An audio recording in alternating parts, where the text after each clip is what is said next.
Handa na ba ang inyong mga puso para sa isang kwentong susubok sa inyong pananaw tungkol sa pag-ibig at kapangyarihan? Halina't pakinggan natin ang isang salaysay na magpapatunay na ang tunay na halaga ng isang tao ay hindi nasusukat sa kinang ng kanyang kasuotan. Sinasabi nila, huwag mong husgahan ang libro sa kanyang pabalat. Pero paano kung ang pabalat na iyon ay sadyang piniling maging simple para itago ang isang kayamanang hindi mo aakalain? Sabay-sabay nating tuklasin ang kwento ni Sinag at Kislap, isang marangyang bestida na gawa sa seda ang tumama sa mukha ni Sinag de Leon. Hindi ito malakas, ngunit sapat na para maramdaman niya ang kahihiyan na unti-unting gumapang mula sa kanyang dibdib paakyat sa kanyang lalamunan. Napapikit siya ng mariin, pinipigilan ang anumang namumuong emosyon. Ano ba, Sinag? Ilang beses ko bang sasabihin sa'yo na ayusin mo ang lahat ng isusuot ko para sa gala ngayong gabi? Ang matinis na boses ni Isabel Valderrama ay tumusok sa katahimikan ng malawak na walk-in closet.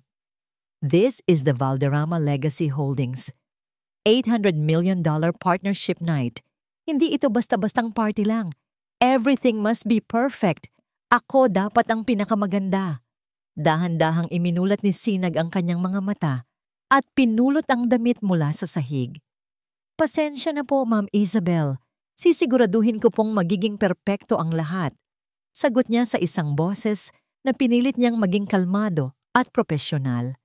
Ito ang mantra niya sa loob ng 3 taon bilang personal na katulong ng mga Valderrama. Lunukin ang pride, itago ang sakit, at gawin ang trabaho. Pagdating sa Dasilangan Grand Hotel, ang karangyaan ng paligid ay tila sumisigaw ng kapangyarihan. Ang mga naglalakihang chandelier ay parang mga bituin na nahulog mula sa langit. Ang mga bisita na pawang nabibilang sa alta sosyedad ay abala sa pagpapakitang gilas ng kanilang mga mamahaling alahas at kasuotan. Para kay Sinag, na nakatayo sa isang sulok at laging nakaantabay sa utos ng kanyang mga amo, ang gabing ito ay isa lamang mahabang pagtitiis. Habang inaayos ang pagkakatiklop ng panyo sa bulsa ng suit ni Mr. Rocco Valderrama, ang CEO, may isang pamilyar na mukha siyang natanaw sa gitna ng mga catering staff na naghahain ng inumin. Nakasuot ito ng puting uniforme, may bitbit na tray ng mga baso ng champagne. Bahagyang nanlaki ang mga mata ni Sinag. Ang mga matang yon, ang bahagyang pagkakunot ng noo kapag seryoso.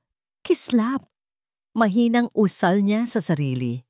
Nang magtama ang kanilang mga mata, isang maliit na ngiti ang sumilay sa labi ng lalaki. Lumapit ito sa kanya ng may pag-aalinlangan. Sinag, ikaw nga, sabi nito. Ang boses ay mas malalim na kaysa sa naaalala niya. Taga-Baryo Amihan, hindi ako pwedeng magkamali. Isang mainit na pakiramdam ang dumaloy sa puso ni Sinag, isang dagli ang ginhawa mula sa tensyon ng gabi. Kislap Montenegro, anong ginagawa mo rito? Kumusta ka na? Hindi niya napigilan ang sarili ng ngumiti.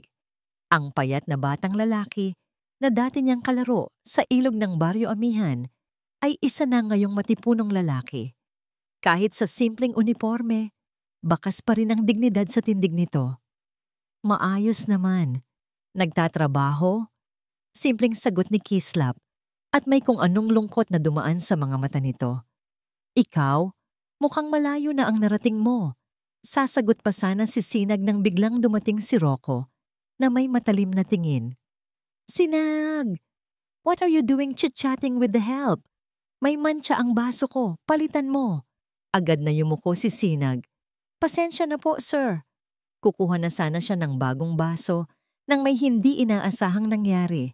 Sa pag-ikot ni Kislap, bahagyang natabig ng kanyang siko ang braso ni Rocco, dahilan para matapon ang kaunting laman ng wine glass nito sa mamahaling sapatos ng CEO.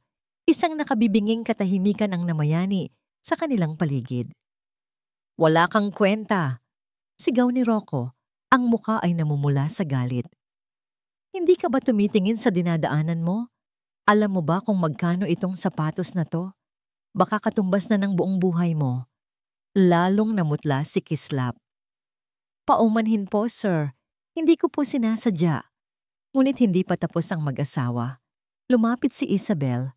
Ang muka ay puno ng pandidiri. Honey, look at this waiter. Ang dungis na nga. Lampa pa. Mga ganitong klaseng tao ang sumisira sa imahe ng party natin. Pagkasabi niyon, kinuha niya ang sariling baso ng red wine at walang pag-aalinlangang ibinuhos ito sa puting-puting polo ni Kislap. Napasinghap ang mga taong nakapaligid. Ang mantsa ng alak ay mabagal na kumalat sa dibdib ni Kislap, tila isang malaking sugat. Nanigas siya sa kanyang kinatatayuan. Ang mga kamao ay nakakuyom sa gilid, ngunit ang kanyang mukha ay nanatiling walang emosyon. Isang blankong ekspresyon na mas masakit tignan kaysa sa anumang sigaw. Hindi na nakatiis si Sinag. Sa sandaling iyon, hindi na siya ang alalay na takot. Siya si Sinag ng Baryo Amihan at ang nasa harap niya ay si Kislap, ang kanyang kababata. Walang pag-iisip, humakbang siya pasulong.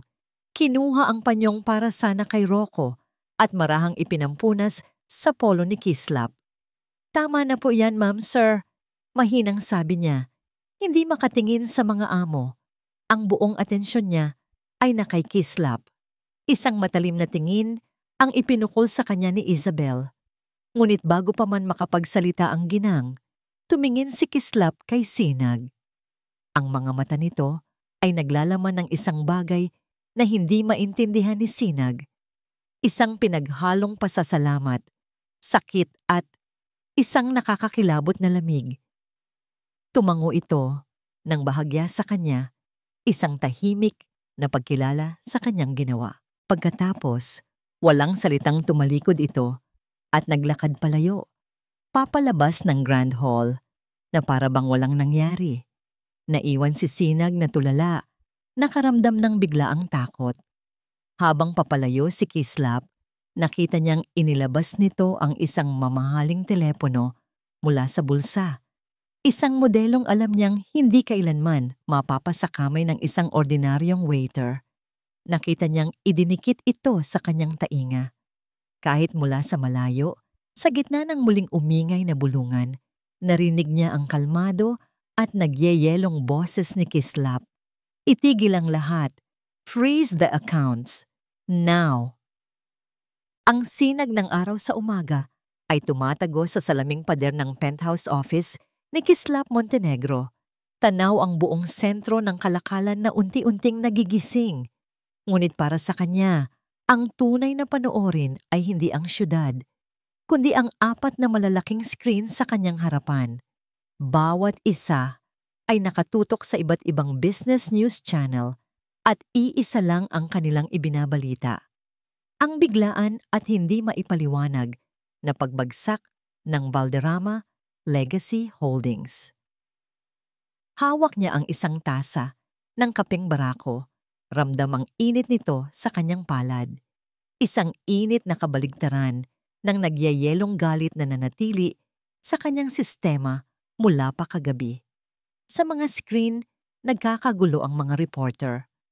Ang stock price ng Valderrama, na dati matatag, ay bumulusok pababa na parang isang talang nahulog mula sa langit. Ang mga telepono sa stock exchange ay walang tigil sa pagring. At sa gitna ng lahat ng ito, ipinakita ang isang live feed ni Rocco Valderrama. Ang dating mayabang na CEO ay mukhang gusgusin, ang buhok ay gulo, at sumisigaw sa kanyang telepono habang papalabas ng isang gusali. Ang bawat salita niya ay puno ng pagkasindak at kawalan ng paniniwala. Isang malamig na ngiti ang sumilay sa labi ni Kislap. Ito ang tagumpay. Ito ang pakiramdam ng kapangyarihan. Isang bagay na ipinagkait sa kanya kagabi. Nang siya ay isa lamang hamak na waiter sa paningin nila. Ang mantsa ng red wine sa kanyang uniforme ay tila multo na bumabalik sa kanyang alaala. Ngunit ngayon, ang multong iyon ay nagdudulot ng kakaibang kasiyahan. I-access mo ang security footage mula sa main hall ng Silangan Hotel kagabi. utos niya sa kanyang AI system. Sa isang iglap, ang isa sa mga screen ay nagbago. Lumitaw ang eksena kung saan siya ay pinapahiya. Napanood niyang muli ang pagbuhos ni Isabel ng alak sa kanyang dibdib, ang pagtawa ng mga nakapaligid, ang pagyurak sa kanyang pagkatao. Muling kumuyom ang kanyang kamao. Ngunit pagkatapos, lumitaw sa screen si Sinag. Napanood niya kung paanong walang pag-aalinlangan itong lumapit sa kanya, kung paano nito ginamit ang sariling panyo para subukang linisin ang mantsa. Nakita niya ang tapang at pag-aalala sa mga mata nito, isang kislap ng kabutihan sa gitna ng karumihan ng gabing iyon. Pinindot niya ang pose, ang imahe ni Sinag na bahagyang nakayuko habang pinupunasan ng kanyang polo ay nanatili sa screen. Ang nangiti ng tagumpay sa kanyang labi ay napalitan ng isang bagay na mas komplikado. Pagtataka. Bumalik sa kanyang isipan ang isang malayong alaala sa Baryo Amihan. 10 taong gulang pa lamang siya noon, payat at laging gutom. Nakaupo siya sa ilalim ng puno ng mangga, tinitignan ng ibang mga bata na may baon. Lumapit sa kanya ang isang batang babae na may 2 tirintas, si Sinag. Walang salitang hinati nito sa gitna ang kanyang tinapay at iniabot sa kanya ang kalahati. Para sa'yo, sabi ng batang si Sinag. Sabi ni nanay, mas masarap ang pagkain kapag may kahati. Noon pa man, si Sinag na ang tanging sinag sa madilim niyang mundo. At kagabi, sa gitna ng mga buwitre ng alta sosyedad, ito pa rin ang nag-iisang taong nagpakita sa kanya ng respeto. Isang intercom beep ang pumutol sa kanyang pag-iisip. Sir, your executive team is ready. Tumayo si Kislap. Ang lamig ay bumalik sa kanyang tindig. Pumasok siya sa conference room kung saan naghihintay ang kanyang mga pinagkakatiwalaang tauhan. Good morning, bati niya. Ang boses ay matigas at walang emosyon. As you all know, Valderrama legacy is bleeding. I want us to be the sharks that smell the blood. Simula ng pagbili sa mga natitira nilang assets na may halaga, i-pressure ang mga bangko na singilin ang kanilang mga utang. Walang ititira. Gusto kong maramdaman nila ang pakiramdam ng mawalan ng lahat. Nagkaroon ng sandaling katahimikan bago tumango ang kanyang team at nagsimulang magtrabaho. Muli siyang bumalik sa kanyang opisina, ngunit ang atensyon niya ay muling napunta sa news channel. Isang reporter ang humarang kay Rocco Valderrama. Mr. Valderrama, sino po sa tingin ninyo ang may kagagawa nito? May ideya po ba kayo kung bakit biglang umatras ang inyong mystery investor? Huminto si Rocco, humarap sa kamera. Ang mukha ay puno ng galit at desperasyon. Wala akong ideya kung sino ang investor na yan, but I know who to blame for last night's bad luck. Ang walang kwenta kong assistant, si Sinag de Leon. Siya ang nagdala ng malas sa event. She's fired. Publicly, I am firing her. Kung nakikinig ka man, Sinag, huwag ka nang magpapakita sa akin kailanman. Napatayo si Kislap. Mula sa kanyang upuan, ang tasa ng kape ay halos mabasag sa kanyang pagkakahawak. Ang apoy ng galit sa loob niya ay muling nagliyab. Ngunit sa pagkakataong ito, hindi ito para sa kanyang sarili. Para ito kay Sinag. Idinawit siya. Ginamit siyang dahilan. Isang inosenteng tao na ang tanging kasalanan ay ang pagpapakita ng kabaitan. Hindi ito pwede. Pinindot niya ang intercom. Ang boses niya ay mababa, ngunit puno ng panganib. Carla, tawag niya sa kanyang executive assistant. May ibibigay akong pangalan. Sinag de Leon, dating assistant ng mga Valderrama. Yes, sir? Hanapin mo siya. Alamin mo lahat. At pagkatapos, bigyan mo ng offer na hindi niya matatatanggihan. Ang pakiramdam ng pagiging pinagtitinginan ay parang libo-libong karayom na tumutusok sa balat ni Sinag. Habang inilalagay niya ang kanyang iilang gamit sa loob ng isang karton, ramdam niya ang bawat bulungan, ang bawat pasimpleng sulyap mula sa mga dati niyang katrabaho. Sila, na dati ngumingiti sa kanya kapag kailangan nila ng pabor, mula kay Mr. Valderrama, ay ngayon tinitingnan siya na parang isang sakit na nakakahawa. Napanood niyo ba sa balita? Siya daw ang sinisisi ni Sir Rocco. Rinig niyang sabi ng isa. Kawawa naman si Sir, dahil lang sa isang incompetent na assistant. Gumuho ang lahat. Sabi ko na nga ba, may dalang malas yan eh. Hindi sila tinignan ni Sinag. Itinuon niya ang kanyang buong atensyon sa pag-aayos ng kanyang mga gamit. Isang picture frame kasama ang kanyang pamilya. Isang maliit na halaman na halos mamatay na. At isang tumpok ng mga office supplies. Bawat galaw niya ay mabigat. Bawat hininga ay isang pakikibaka para pigilan ang mga luhang nagbabadyang tumulo. Nang matapos, dinala niya ang kanyang kahon at naglakad palabas. Hindi lumingon kahit isang beses. Ang kanyang maliit na inuupahang kwarto sa syudad ay tila lalong sumikip ng gabing iyon. Ang karangyaan ng Silangan Hotel at ng opisina ng Valderrama ay isang malayong panaginip na lamang. Ang katotohanan ay ang mga pader na nagbabalat ang pintura, ang tumutulong gripo sa lababo, at ang malamig na kapirasong tinapay na nagsisilbi niyang hapunan. Umupo siya sa gilid ng kanyang kama, yakap-yakap ang kanyang mga tuhod, at doon, sa kaligtasan ng kanyang munting espasyo, hinayaan niyang bumuhos ang mga luha.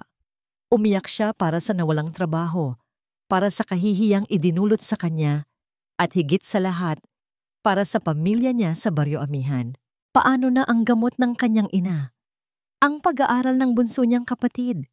Nang tumunog ang kanyang telepono, agad niyang pinunasan ang kanyang mga pisngi. Nakita niya ang pangalan ng kanyang ina. Huminga siya ng malalim, pinipilit na gawing masigla ang kanyang boses bago sumagot. Nay, kumusta po? Ayos lang kami dito anak. Masayang sagot mula sa kabilang linya. Ikaw ang kumusta dyan? Nabalitaan namin sa TV. May malaking problema daw sa kumpanya ninyo. Hindi ka ba naapektuhan? Isang pamilyar na bigat ang dumagan sa kanyang dibdib. Hindi po, Nay. Sa ibang department po yon. Okay na okay lang po ako dito. Katatapos lang nga po ng trabaho.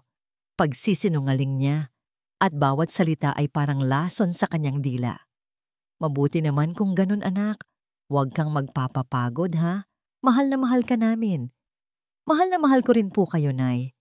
Pagkababa ng tawag, muli siyang napahagulgol.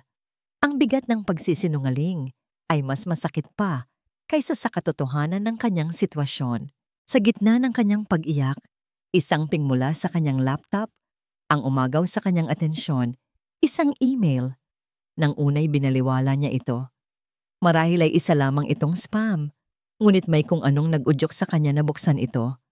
Ang kanyang mga mata ay nanlaki sa pagkabigla. Subject: Invitation for an interview. Personal assistant to the CEO.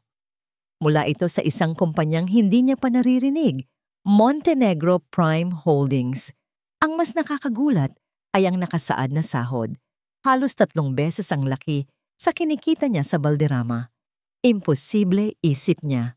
Baka scam ito. Ngunit sa ilalim ng email, nakasulat, "We have received your profile through our top recruitment agency and believe your skills are an excellent match for our organization.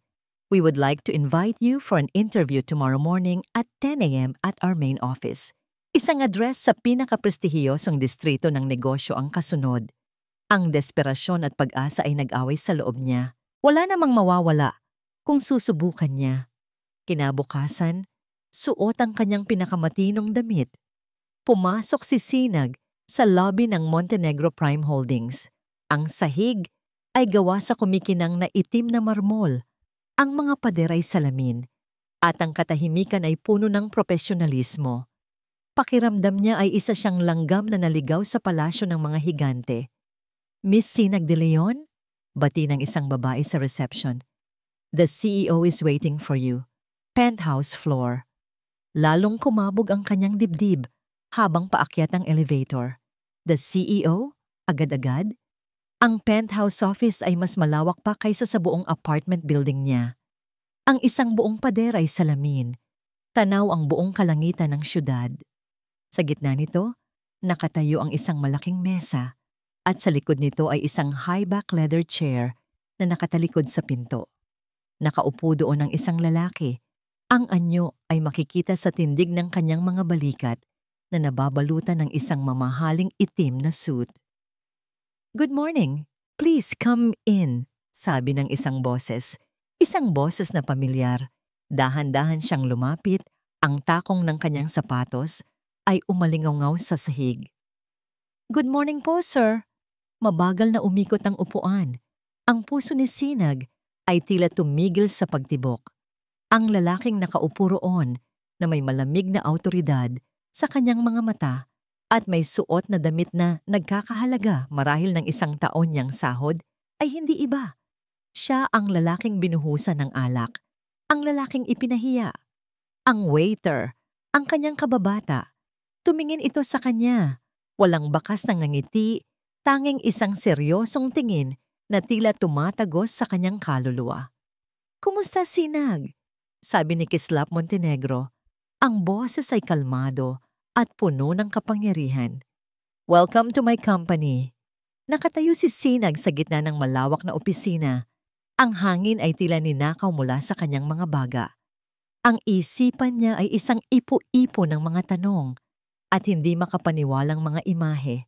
Ang lalaking ito, ang CEO ng Montenegro Prime Holdings, ang misteryosong investor na nagpabagsak sa mga Valderrama, ay si Kislap, ang Kislap na kababata niya. Paano? Iyon lamang ang salitang nagawang lumabas sa kanyang mga labi, isang mahinang bulong. Paano nangyari ito? Tumayo si Kislap mula sa kanyang upuan at dahan-dahang lumakad palapit. Ang bawat hakbang ay may bigat ng kapangyarihan. Huminto siya sa tapat ng salaming pader. Nakatanaw sa syudad sa ibaba. Mahabang kwento, Sinag. Sabihin na lang natin na ang mundo ay mas maliit kaysa sa inaakala natin, sabi niya. Ang boses ay kalmado pa rin.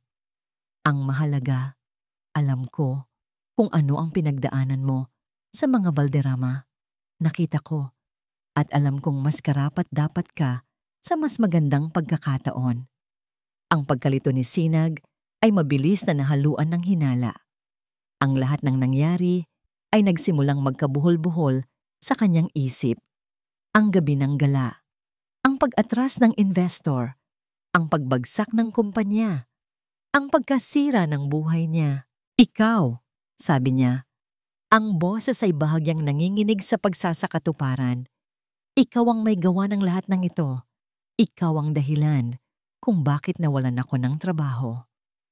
Humarap si Kislap sa kanya. Sa unang pagkakataon, nakita ni Sinag ang isang kislap ng emosyon sa mga mata nito, isang bakas ng galit. Sila ang may kasalanan, hindi ako. Sila ang yumurak sa'yo, sila ang yumurak sa akin. Ang ginawa ko ay pagbibigay lamang ng leksyon. Humakbang ito palapit, at hindi pa ako tapos.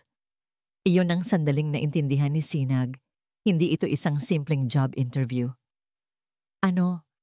Ano ang kailangan mo sa akin?" Tanong niya ng may pag-iingat. Bumalik si Kislap sa kanyang mesa at umupo. Muling isinuot ang maskara ng isang walang pusong CEO.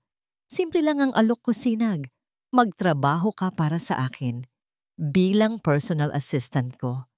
Ang sahod mo, triple ng kinikita mo dati. May sarili kang opisina. Lahat ng benepisyo, isang buhay na hindi mo akalaing posible. Ang alok ay parang isang panaginip. Isang sagot sa lahat ng kanyang mga problema. Ngunit alam niyang may kapalit. Laging may kapalit. At ano ang kondisyon? Isang manipis na ngiti ang sumilay sa labi ni Kislap. "Kailangan ko ng tulong mo para tuluyang wakasan ang Valderrama legacy. Ikaw ang nakakaalam ng mga sikreto nila, ng mga kahinaan nila. Ikaw ang nasa loob. Kailangan ko ng impormasyon na tanging ikaw lang ang makakapagbigay." Para siyang binuhusan ng malamig na tubig. Gusto mong gamitin kita para sirain sila?" Gusto kong tulungan mo akong bigyan ng hustisya ang mga taong inapi nila. Pagtatama ni Kislap, ang boses ay naging mas matigas. Hindi mo ba nakikita? Matagal na nilang ginagamit ang kanilang kapangyarihan para saktan ang mga maliliit na tao. Matagal bago pa ang gabing iyon, may utang na sa akin si Rocco Valderrama. Ikinuwento niya ng pahapyaw ang tungkol sa isang business deal noon kung saan nilinlang siya ni Rocco. Isang dahilan kung bakit kinailangan niyang magsimula muli mula sa wala. Ang kwento ay nagbigay ng bigat sa kanyang paghihiganti, ngunit para kay Sinag, ang hinihiling nito ay napakabigat pa rin. Umiling siya. Hindi ko kaya, Kislap.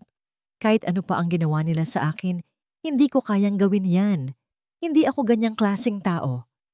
Tumayo siyang muli. Ang pagkadismaya ay bakas sa kanyang mukha.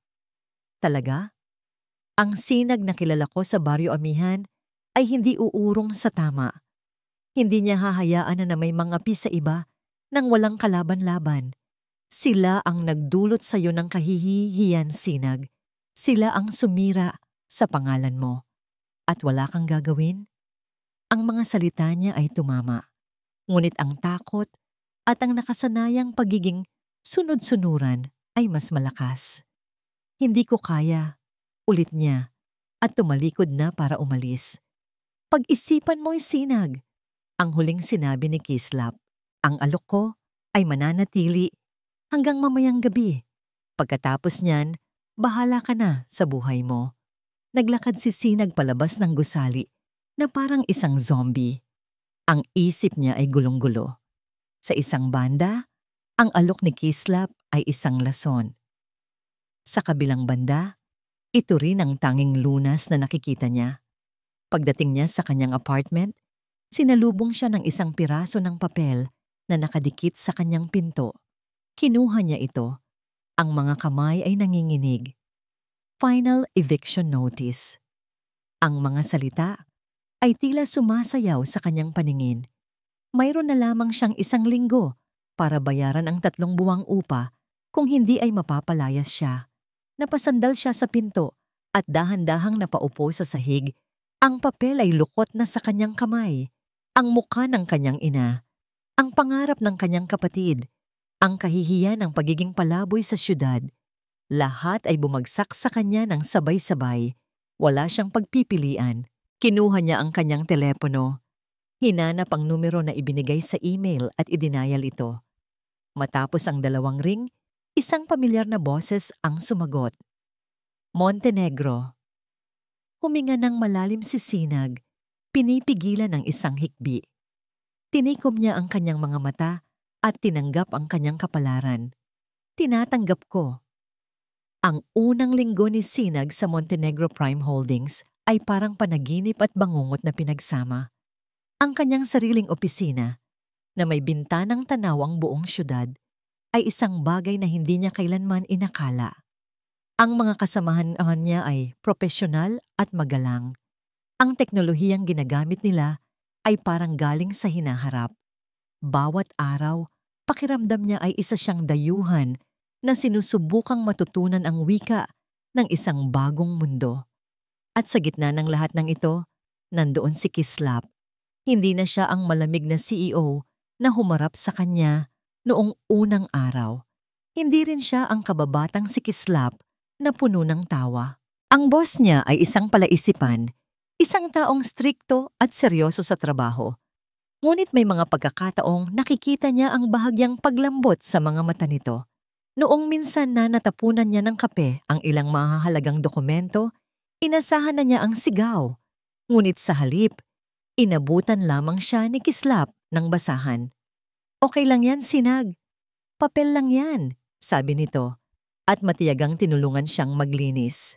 Ang simpleng aksyon na yon ay mas malakas pa sa anumang salita. Ito ay ang kabaligtaran ng lahat ng naranasan niya sa mga Valderrama. Isang gabi, kinailangan nilang mag-overtime para sa isang biglaang proyekto. Habang abala si Sinag sa pag-aayos ng mga spreadsheet, pumasok si Kislap sa kanyang opisina, dala ang 2 paper bag. Break muna tayo, sabi nito. Inilapag ang mga bag sa kanyang mesa. Pagbukas ni Sinag, isang pamilyar na amoy ang bumati sa kanya. Puto bumbong at bibingka. Ang paborito niyang kakanin na laging binibili ng tatay niya tuwing Pasko sa Baryo Amihan.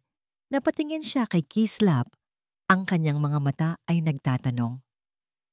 Naalala ko lang, sabi ni Kislap na para bang nabasa ang kanyang isip. Umupo ito sa upuan sa tapat niya. Paborito mo yan. Dati, tinitingnan lang kita mula sa malayo habang kumakain ka niyan. Isang ngiti ang gumuhit sa labi ni Sinag. Isang tunay at mainit na ngiti.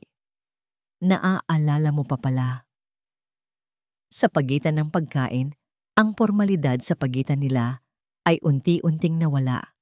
Napalitan ito ng mga kwento tungkol sa ilog, sa mga puno ng aratiles na inaakyat nila, sa matandang tindera na laging nagbibigay sa kanila ng libreng candy. Sa mga sandaling iyon, hindi siya ang assistant at hindi rin ito ang CEO. Sila lang si Sinag at si Kislap ng Baryo Amihan.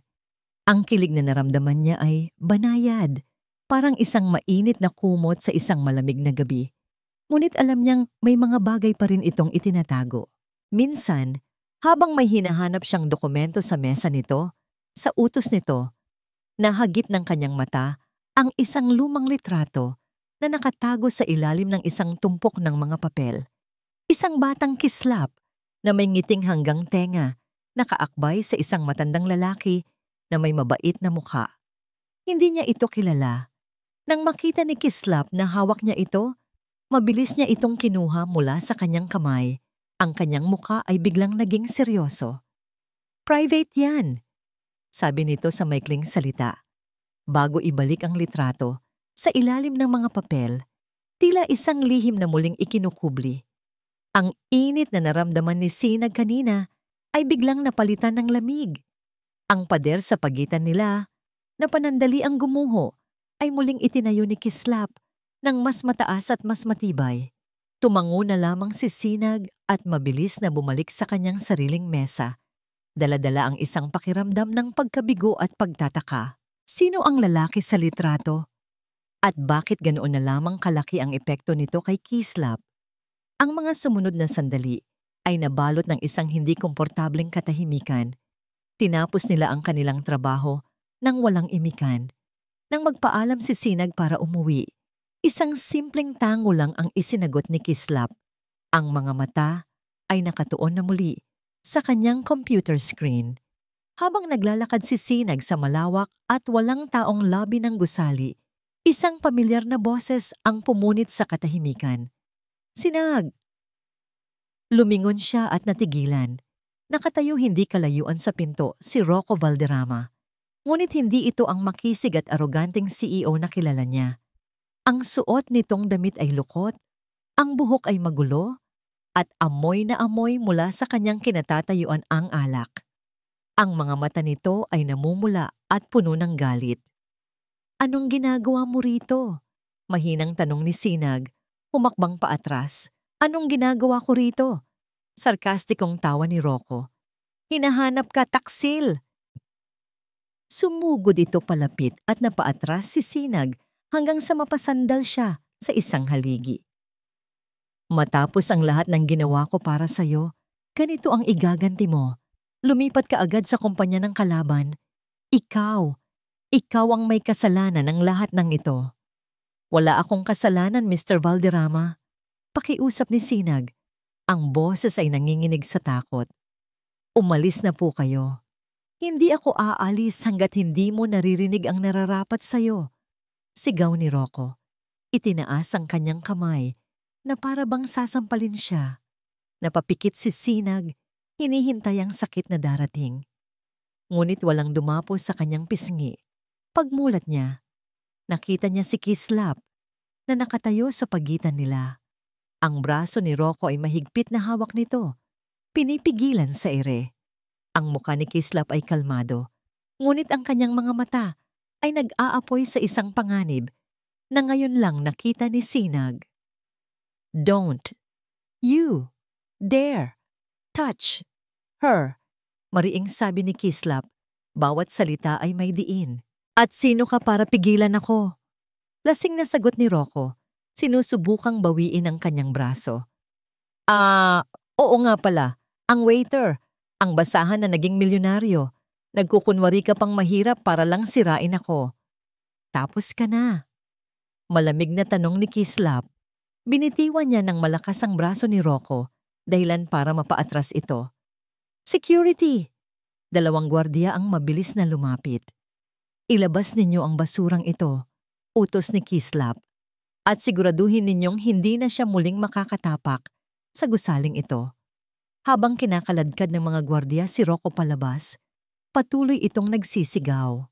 Hindi pa tayo tapos, Montenegro. Sinasabi ko sa'yo, hindi pa. At ikaw, Sinag, pagsisisihan mo ito. Nang tuluyan nang nawala si Rocco, isang nakabibinging katahimikan ang naiwan. Nanginginig pa rin si Sinag, nakasandal sa haligi.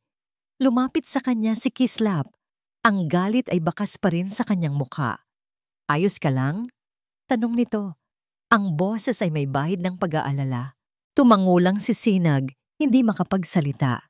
Nakita niya ang panlilisik sa mga mata ni Kislap habang nakatingin ito sa direksyon kung saan dinala si Rocco. Ang kabaitan na nakita niya kanina habang kumakain sila ng bibingka ay ganap ng naglaho. Ang kaharap niya ngayon ay ang taong nagpabagsak sa isang dambuhalang korporasyon sa loob lamang ng isang gabi. Napansin ni Kislap ang takot sa kanyang mga mata.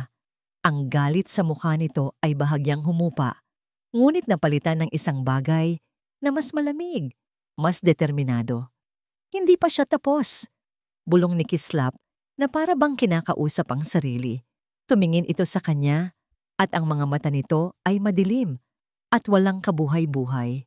At hindi pa rin ako tapos sa pamilya niya. Ang mga salitang iyon ay tumarak sa puso ni Sinag, mas matalim kaysa sa anumang banta ni Rocco. Sa sandaling iyon, naunawaan niya na ang taong nagligtas sa kanya ay maaaring mas mapanganib pa kaysa sa taong nanakit sa kanya. Ang mga araw pagkatapos ng insidente kay Rocco ay nagdala ng isang bagong uri ng katahimikan sa pagitan ni Kislap at Sinag. Isang katahimikang may halong pag-iingat at isang hindi maipaliwanag na koneksyon. Para kay Kislap, ang pagprotekta kay Sinag ay naging isang hindi sinasadyang prioridad, isang sinag ng liwanag sa madilim niyang misyon ng paghihiganti. Ngunit ang liwanag na yon ay malapit ng lamunin ng isang anino mula sa nakaraan. Isang hapon, habang abala si Kislap sa pag-aaral ng mga financial reports, pumasok ang kanyang executive assistant na si Carla. Dala ang isang manipis na Manila envelope na walang anumang marka. Sir, pinabibigay po ng private investigator ninyo. Confidential daw po. Sabi ni Carla, inilapag ang sobre sa kanyang mesa. Tumango si Kislap. Ito na ang hinihintay niya. Ang huling piraso ng ebidensya na tuluyang maglulubog sa pangalan ng mga Valderrama. Ang pinal na bala para sa kanyang giyera. Nang mag-isa na siya, binuksan niya ang sobre. Ang mga unang dokumento ay naglalaman ng mga detalye tungkol sa mga maruruming transaksyon ni Rocco, walang bago. Ngunit ang mga sumunod na pahina ay tungkol sa ama nito, ang yumaong si Don Ricardo Valderrama, ang tunay na nagtayo ng imperyo. Habang binabasa niya ang listahan ng mga ari-ari ang nakuha ni Don Ricardo sa pamamagitan ng pananakot at pandaraya, isang pamilyar na pangalan ang tumalon mula sa pahina at tila sumampal sa kanya, Barrio Amihan. At sa ilalim nito, ang pangalan ng pamilyang nawalan ng lupain, De Leon. Nanigas ang mga kamay ni Kislap. Ang lupain na yon. Iyon ang lupain kung saan nakatayo ang bahay ni Sinag. Iyon ang dahilan kung bakit kinailangan ng kanyang ama na mangutang, kung bakit napilitan si Sinag na magtrabaho sa syudad sa murang edad. Ang pamilyang sinisira niya ay ang parehong pamilya na sumira sa pamilya ng babaeng pinoprotektahan niya. Ang kabalintunaan ay parang isang mapait na lason, ngunit may mas malala pa. Sa ilalim ng mga dokumento tungkol sa lupain, may isa pang folder, ang label, Pag-asa Technologies, Bankruptcy Case. Isang malamig na kaba ang gumapang sa kanyang likod. Ang Pag-asa Tech. Iyon ang pangalan ng kanyang unang kumpanya, ang kanyang unang pangarap. Isang maliit na startup na binuo niya mula sa pawis at dugo. Isang pangarap na biglang naging abo. Biglang bumalik ang lahat. Ang batang Kislap, 22 taong gulang pa lamang, ay nakatayo sa gitna ng kanyang maliit na opisina. Ang mga mata ay puno ng pag-asa. Ang kanyang software ay malapit ng bilhin ng isang malaking kumpanya. Ito na ang katuparan ng lahat. Ngunit isang tawag ang sumira sa lahat. Ang kanyang partner si Miguel ay nasa kabilang linya. Ang boses ay basag. Kislap, pasensya na. Aatras na ako. Ibinenta ko na ang shares ko. Walang paliwanag, walang dahilan. Kinabukasan, nalaman niyang ang teknolohiya nila ay napunta sa isang bagong kumpanyang pag-aari ng mga Valderrama. Bumalik si Kislap sa kasalukuyan. Ang kanyang paghinga ay mabigat. Binuklat niya ang mga sumunod na pahina. Naroon ang mga bank records na nagpapatunay na si Don Ricardo Valderrama ang nasa likod ng biglaang pag-atras ni Miguel. Tinakot nito ang pamilya ng kanyang partner. Matagal na niyang hinala ito, ngunit ngayon, hawak na niya ang patunay. At pagkatapos, nakita niya ang huling pahina, ang pinakamasakit sa lahat. Ito ay isang kopya ng isang sworn affidavit, isang testimonya, isang pag-amin mula sa taong nagbigay ng internal information tungkol sa kahinaan ng software ng Pag-asa Tech kay Don Ricardo. Ang impormasyong ginamit nito para sirain ang kumpanya mula sa loob. Binasa niya ang pangalang nakapirma sa ilalim ng dokumento at ang buong mundo niya ay gumuho. Lito de Leon. At sa ilalim nito, may sulat kamay na tala mula sa investigador na kumpirma, nakatatandang kapatid ni Sinag de Leon. Ang papel ay nanginig sa kanyang kamay. Ang hangin ay hindi na makapasok sa kanyang mga baga. Ang galit, ang sakit, ang pagkabigla, lahat ay nagsama-sama sa isang malaking alon ng pagdurusa na halos lumunod sa kanya. Ang pamilya ni Sinag. Hindi lang sila biktima ng mga Valderrama. Sila rin ang dahilan ng kanyang unang pagbagsak. Ang simula ng kanyang madilim na nakaraan. Ang tingin ni Kislap ay napunta sa isang maliit na digital frame sa kanyang mesa. Ito ay isang candid shot ni Sinag na kinuha ng isa sa mga CCTV sa opisina. Nakangiti ito habang dinidiligan ang maliit na halaman sa kanyang mesa. Ang larawang iyon na dati nagbibigay sa kanya ng isang pambihirang kapayapaan ay ngayoy parang isang sundang na nakatarak sa kanyang puso. Ang lahat ng kabaitan, ang lahat ng pag-aalala, ang lahat ng koneksyon. Kasinungalingan lang ba ang lahat? Ginagamit lang ba siya ulit? Hindi. Alam niya, sa kaibuturan ng kanyang puso, na ang Sinag na kilala niya ay hindi gagawa ng ganoon.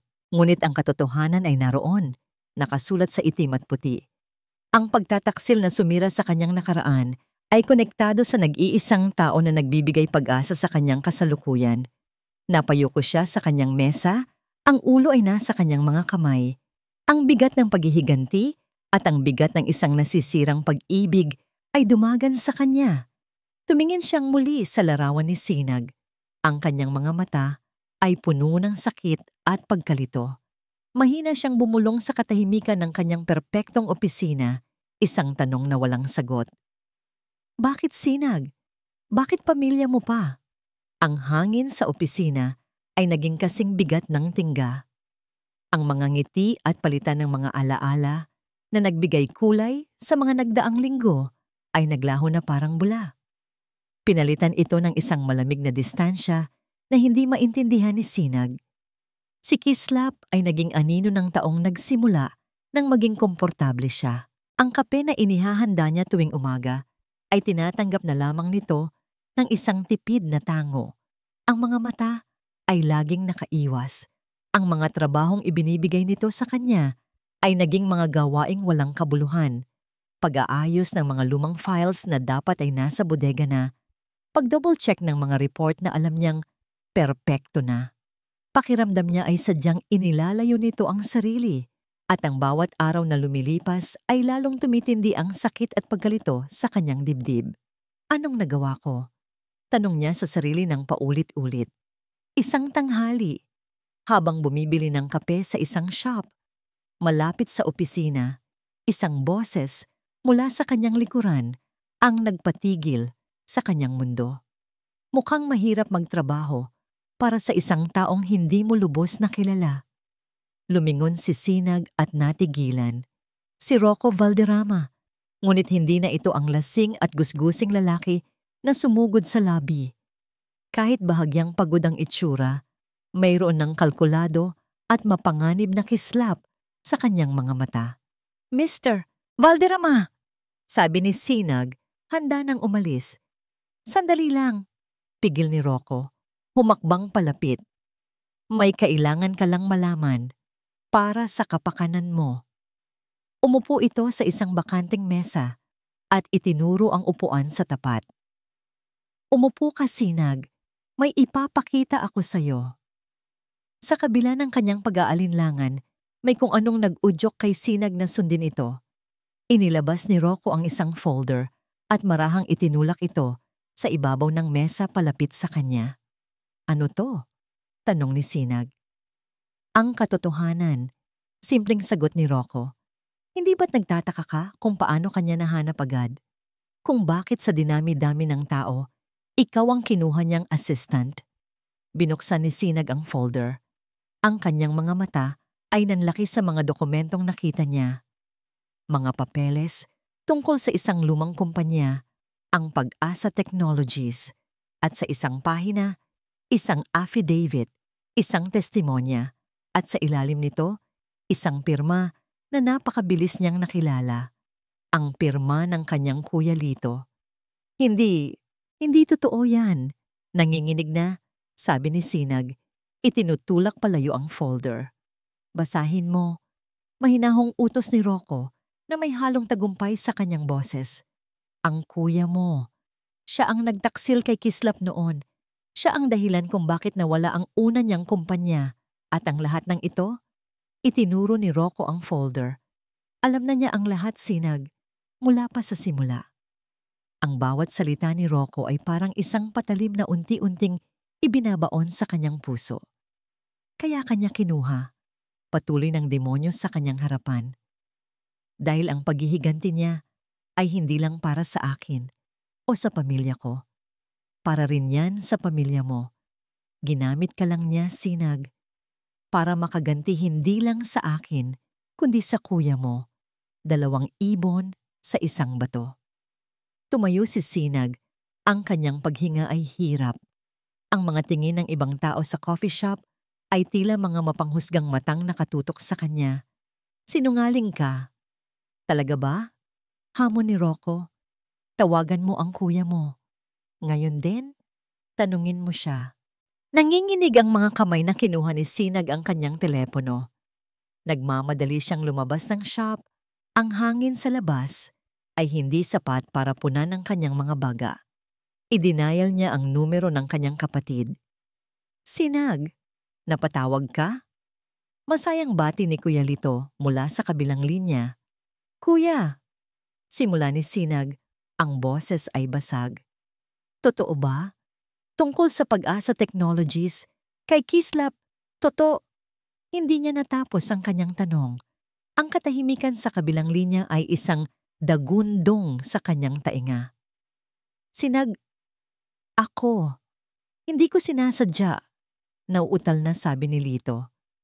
Matagal na yon. Pinilit lang ako. Hindi na narinig ni Sinag ang mga sumunod na salita. Ibinaba niya ang telepono.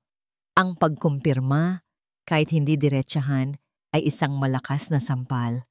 Ang lahat ay totoo. Ang kabaitan ni Kislap, ang mga alaala ng Baryo Amihan na pinagsaluhan nila, ang pag-aalala nito sa kanya. Lahat ay isang malaking kasinungalingan. Isa lamang siyang piyesa sa isang laro ng paghihiganti. Isang uri ng galit na hindi pa niya naramdaman kailanman ang bumuhay sa kanyang nanlalambot na katawan. Ang pighati ay naging puot. Hindi niya namalayan ang kanyang mga paa na naglalakad pabalik sa Montenegro Prime Holdings. Hindi niya pinansin ang bati ng gwardiya o ang pagtataka sa mukha ng sekretarya ni Kislap. Dire-diretso siyang pumasok sa penthouse office. Naabutan niya si Kislap na nakatayo malapit sa bintana, nakatalikod. Sinayinag, anong ginagawa mo? Bago pa man ito makaharap, ibinato niya ang folder na bigay ni Rocco sa makintab na mesa ni Kislap.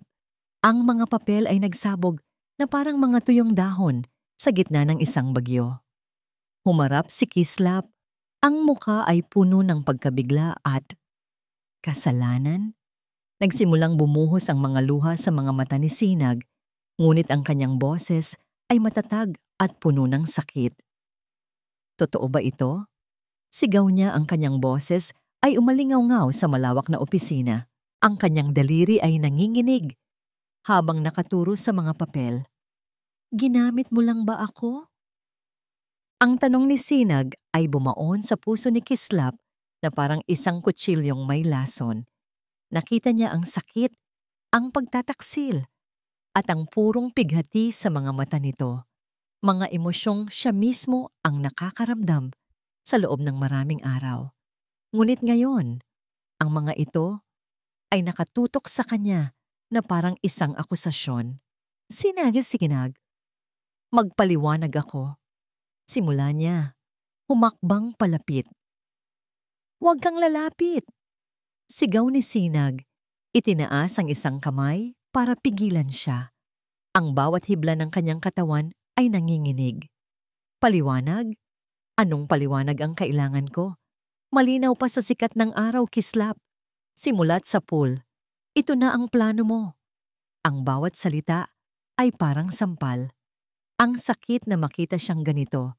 Ang babaeng nag-iisang nagpakita sa kanya ng kabutihan na nasasaktan ng dahil sa kanya ay hindi masukat. Ngunit ang pride, ang matagal nang nakasanayang pader na itinatayo niya sa tuwing siya ay nasasaktan, ay muling tumaas. Ang kanyang nasugatang pagkalalaki ay nag-udyok sa kanya na ipagtanggol ang sarili sa halip na umamin. Anong gusto mong marinig, Sinag? Sagot niya. Ang boses ay naging mas malamig, mas matigas kaysa sa kanyang intensyon. Na aksidente lang ang lahat, na hindi ko alam, ang pamilya mo ang nagsimula nito. Sila ang tumapos sa pangarap ko. Mga bata pa tayo noon, ganti ni Sinag, ang luha ay tuluyan ng bumuhos. Hindi mo alam kung anong pinagdaanan ng kuya ko, ang pamilya ko. Pero ikaw, pinili mong maghiganti. Pinili mong gamitin ako. Ang lahat ba ng yon? Ang mga kwento tungkol sa Baryo Amihan? Ang bibingka? Kasama ba lahat sa plano? Ang tanong na yon ang pinakamasakit. Dahil ang mga sandaling iyon ang tanging totoo sa gitna ng lahat ng kasinungalingan. Ngunit sa halip na sabihin ang katotohanan, ang sarili niyang sakit ang nagsalita. Ano bang inaasahan mo? Tanong niya. Ang boses ay puno ng kapaitan. Nakalimutan ko na lang ang lahat na pagkatapos kong malaman na ang kapatid ng babaeng na ang kapatid mo ang dahilan ng pagkasira ko ay magpapanggap akong walang nangyari. Hindi niya masabi ang salitang mahal. Ito ay isang kahinaan na hindi niya kayang ilantad sa sandaling iyon. Ang kanyang mga salita ay tumama kay Sinag na parang isang malakas na suntok. Ang huling sinag ng pag-asa sa mga mata nito ay namatay. Napalitan ito ng isang blangkong pagtanggap. Dahan-dahan, tinanggal ni Sinag ang kanyang ID lace mula sa kanyang leeg. Ang bawat galaw ay mabigat, tila isang ritual. Inilapag niya ito nang marahan sa ibabaw ng kanyang mga nagkalat na alaala, ang mga papel ng pagtataksil. Mali ako, sabi niya sa isang boses na halos pabulong, walang buhay. Mali akong umasa na iba ka. Pare-parehas lang pala kayo. Si Rocco, ikaw. Lahat kayo ginagamit ang kapangyarihan ninyo para manakit. Tumingin siya sa mga mata ni Kislap sa huling pagkakataon. Sana hindi na lang kita nakilala ulit. Pagkatapos noon, Tumalikod na siya. Walang pag-aalinlangan, walang paglingon. Naglakad siya palabas ng opisina, palabas ng gusali, palabas ng buhay ni Kislap. Naiwan si Kislap na nakatayo sa gitna ng kanyang perpektong opisina na ngayoy parang isang malamig at walang lamang kulungan. Ang tunog ng pagsara ng pinto ay parang isang hatol. Bawat salitang sinabi niya ay umalingaw-ngaw sa kanyang isipan, isang koro ng pagsisisi. Bakit hindi niya sinabi ang totoo? Bakit hinayaan niyang manaig ang kanyang pride? Lumabas siya ng opisina, umaasang mahahabol pa niya ito. Ngunit pagdating niya sa lobby, wala na si Sinag. Ang nakita na lamang niya ay ang malakas na buhos ng ulan sa labas, na tila nakikidalamhati sa nangyari.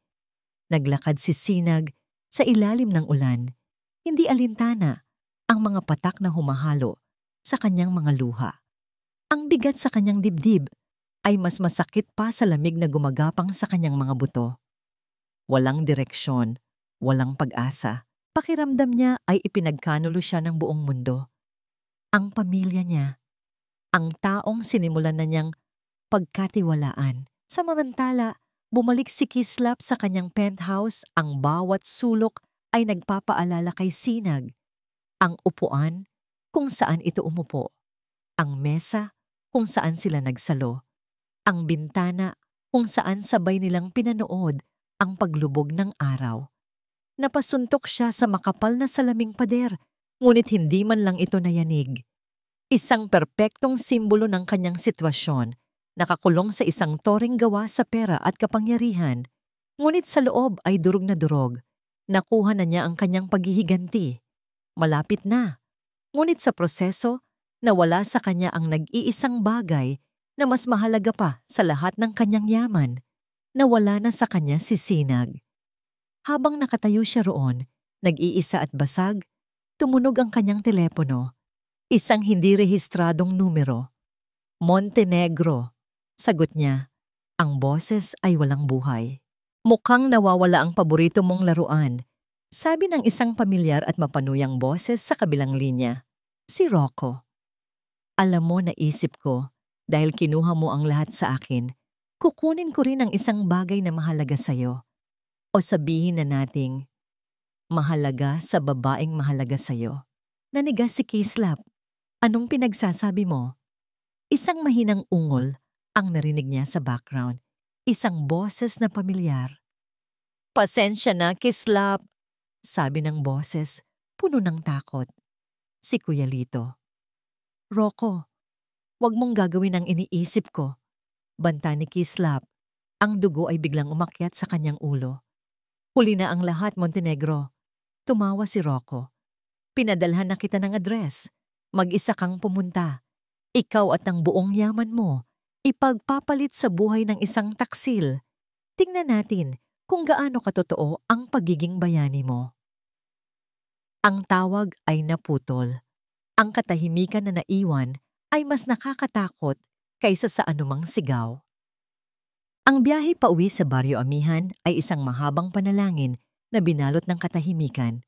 Bawat kilometrong nilalakbay ng bus palayo sa syudad ay 1 kilometrong paglayo sa sakit, ngunit 1 kilometrong paglapit sa isang katotohanang kailangan niyang harapin.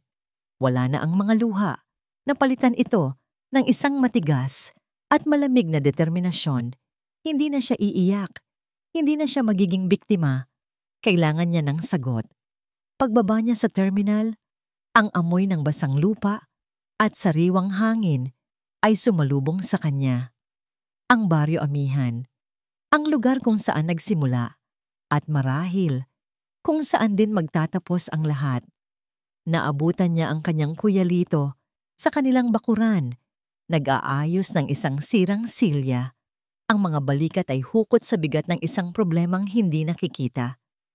Nang makita siya nito, ang pagkagulat sa mukha nito ay mabilis na napalitan ng hiya.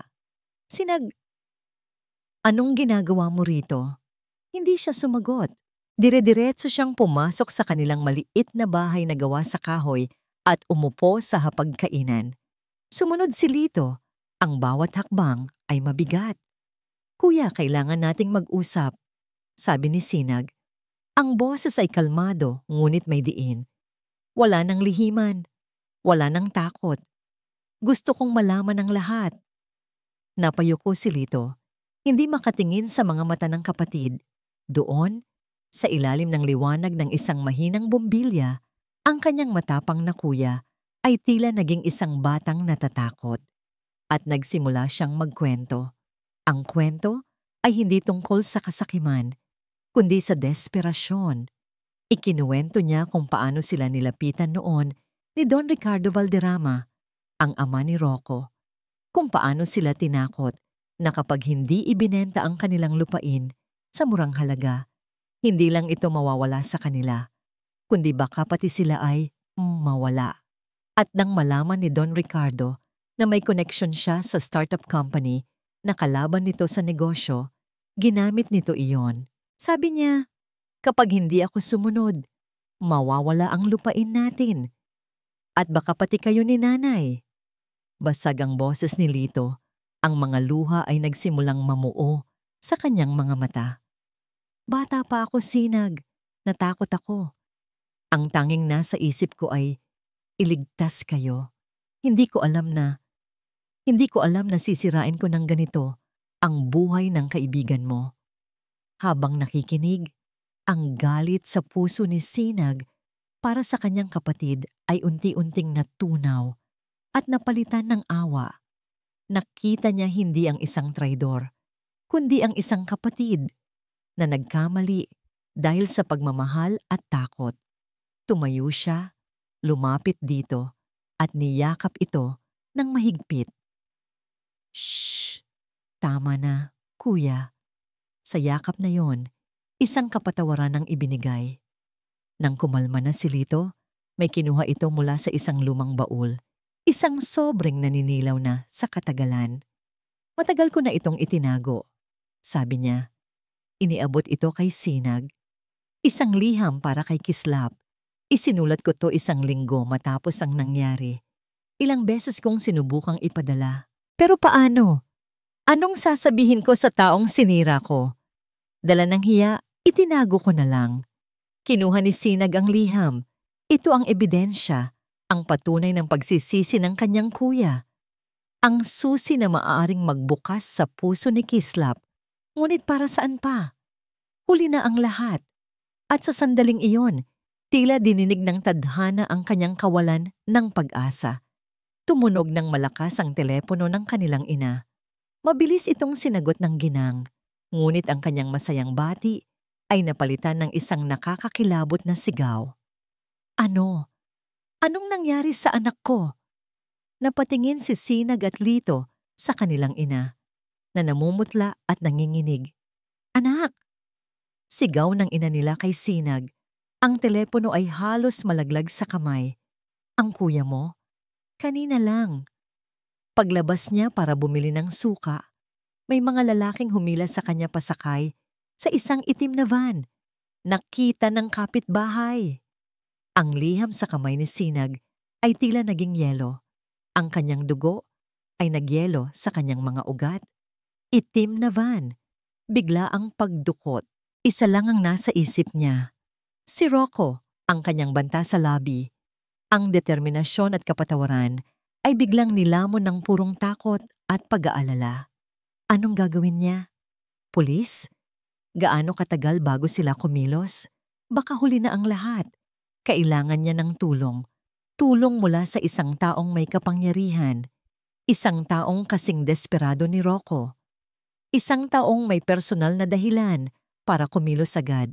Kahit gaano kasakit, kahit gaano kahiya, kahit na isinusumpa niya ang pangalan nito, ilang oras lang ang nakalipas. Wala siyang ibang pagpipilian. Nanginginig ang mga kamay na kinuha niya ang kanyang telepono. Hinanap niya ang numero na minsan na niyang tinawagan para tanggapin ang isang alok. Ngayon, tatawagan niya ito para sa isang pagsusumamo. Nang marinig niyang sumagot ito sa kabilang linya, hindi na niya napigilan ng hikbi na kumawala mula sa kanyang dibdib. Ang lahat ng tapang na inipon niya ay gumuho. Kislap, umiiyak na sabi niya. Ang bawat salita ay isang pakiusap. Tulungan mo ako. Kinuha siya ni Rocco. Ang biyahe papunta sa address na ipinadala ni Rocco ay binalot ng isang kuryenteng hindi kayang putulin. Si Kislap ang nagmamaneho. Ang mga kamay ay mahigpit na nakahawak sa manibela. Ang mga mata ay matalim na nakatuon sa daan. Ang bawat ugat sa kanyang panga ay bakas. Isang testamento sa galit at pag-aalalang pinipigilan niya.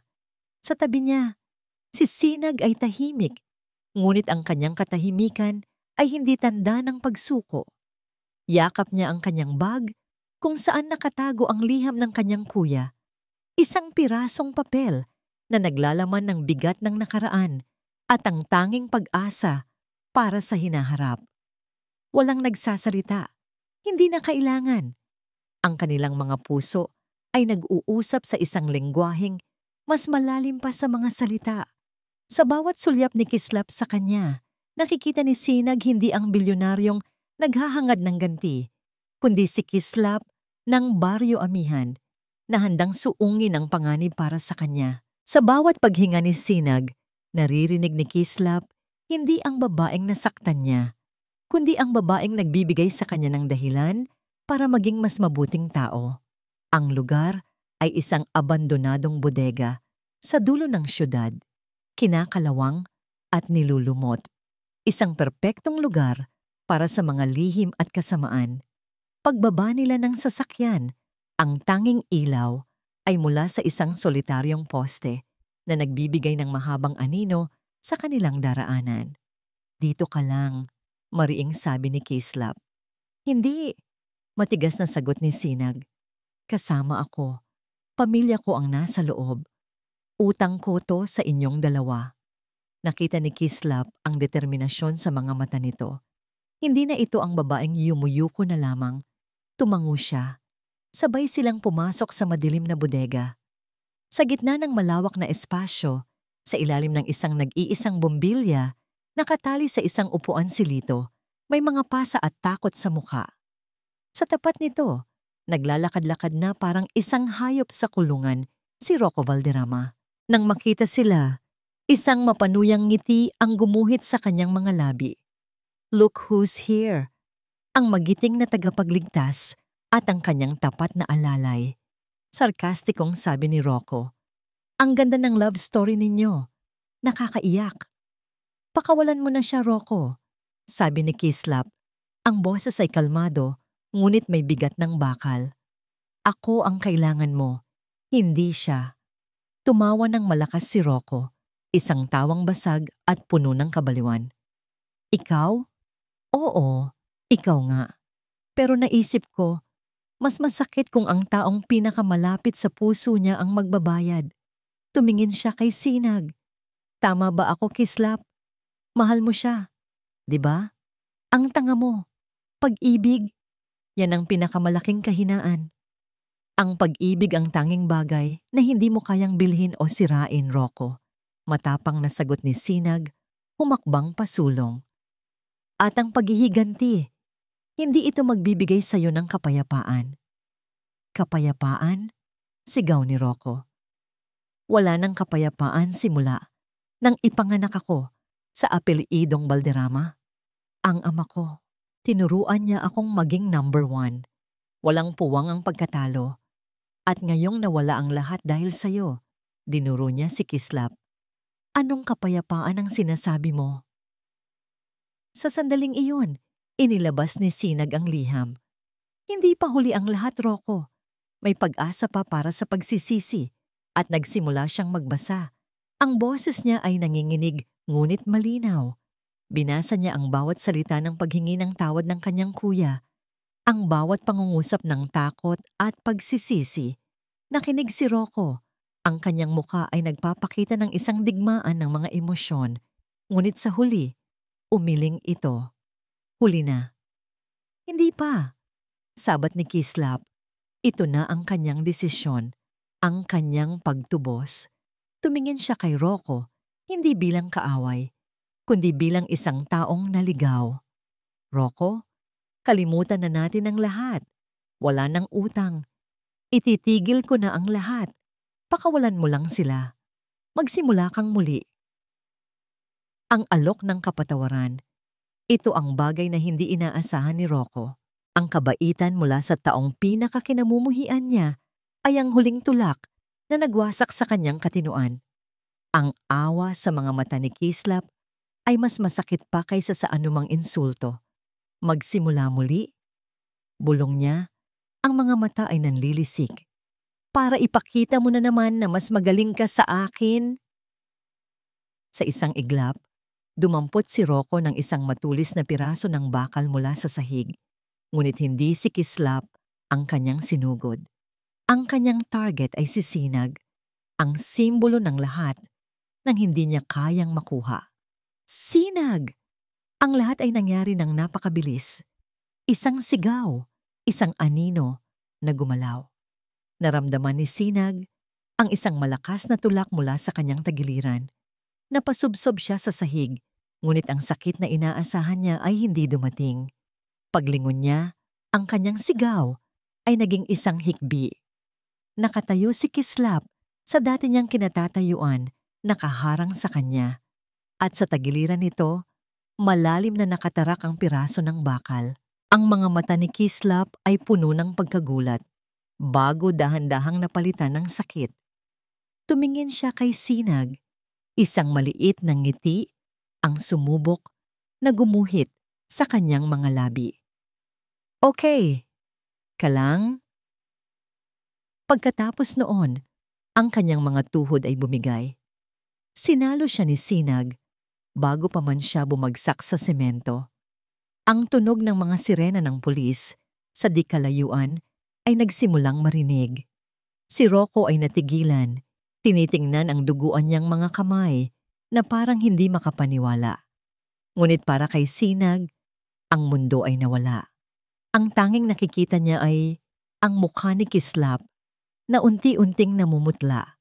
Kislap, umiiyak niyang tawag, niyuyugyog ito ng marahan. Kislap, gumising ka. Huwag mo akong iwan. Ang mga mata ni Kislap ay dahan-dahang pumikit.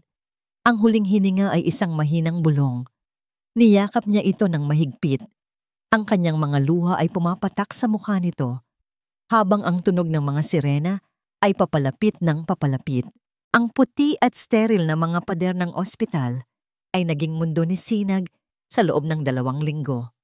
Ang bawat araw ay isang halo ng pag-aalala at pag-asa na pinapalipas sa tabi ng kama kung saan si Kislap ay natutulog, nagpapagaling mula sa operasyong nagligtas sa kanyang buhay. Si Sinag, sa tulong ni Kuya Lito, na laging nakaantabay, ang naging bantay nito. Sa mga tahimik na oras ng gabi, habang pinagmamasdan niya ang mahimbing na paghinga ni Kislap, paulit-ulit niyang binubulong ang mga salitang hindi niya nasabi noon. Mga salita ng pasasalamat, pagsisisi at pag-ibig. Si Rocco at Isabel Valderrama ay kapwa humarap sa batas. Ang kanilang imperyo, na itinayo sa kayabangan at takot, ay tuluyan ng gumuho. Ngunit sa isang desisyon na ikinagulat ng mundo ng negosyo, inanunsyo ng Montenegro Prime Holdings sa pamamagitan ng pansamantalang namamahala na hindi nito lilitsunin ang lahat ng assets ng Valderrama. Sa halip, ire-restructure nito ang kumpanya. Ililigtas ang libu-libong trabaho ng mga inosenteng empleyado. Ito ang huling bilin ni Kislap bago siya operahan. 1 kilos ng habag, hindi paghihiganti. Isang hapon, habang inaayos ni Sinag ang mga bulaklak sa tabi ng kama, naramdaman niyang may gumalaw. Paglingon niya, nakita niya ang mga mata ni Kislap na dahan-dahang bumubukas na sinasalubong ang liwanag. Sinag, mahinang tawag nito. Ang boses ay magaspang.